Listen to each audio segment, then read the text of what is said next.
अंधकार में राजा।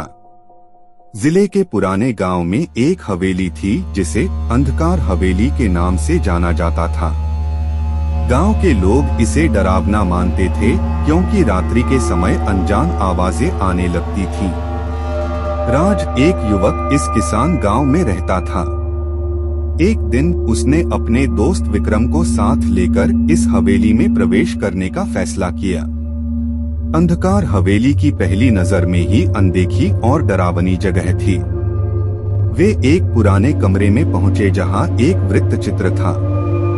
राज ने वहां से एक वृत्ति को घुमाया और उसके पीछे एक गुप्त मार्ग देखा।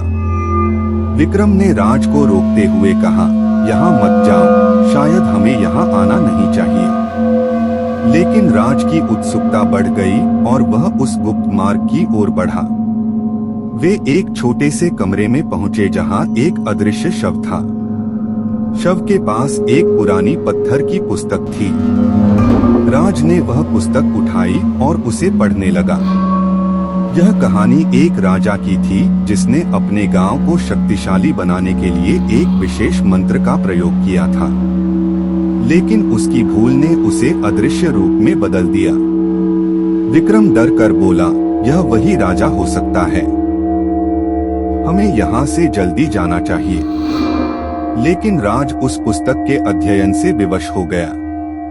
वह पुस्तक के अंत तक पहुंचा और वहां एक मंत्र मिला जिसे पढ़कर राजा को पूरी तरह से शक्तिशाली बनाने का वरदान था। राज ने विक्रम को वह मंत्र पढ़ने का आदेश दिया। विक्रम ने मंत्र पढ़ा और अचानक हवेली में अंधकार छा गया। जब अंधकार उठा तो उन्होंने देखा कि वह हवेली एक भूतिया महल बन गया है। विक्रम डरकर बोला, हम गलती में पड़ गए हैं, हमें यहाँ से जल्दी जाना चाहिए। लेकिन अब वापस जाना असंभव था। हवेली की दीवारें अब प्रकट होने लगी और अदृश्य आवाजें बजने लगी। राज ने अपनी धार्मिक शक्ति से उस राजा को बुलाया और उसे अपनी शक्ति से बांध दिया।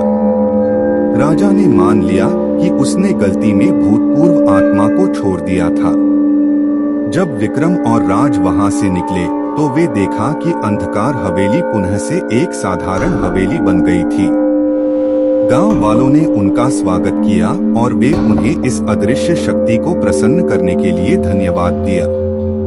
राज और विक्रम ने यह सीखा कि हर चीज का सम्मान करना चाहिए और भूतिया जगहों में दर्पण में देखकर खोजने की जरूरत है, न कि उनमें घुसकर। अंधकार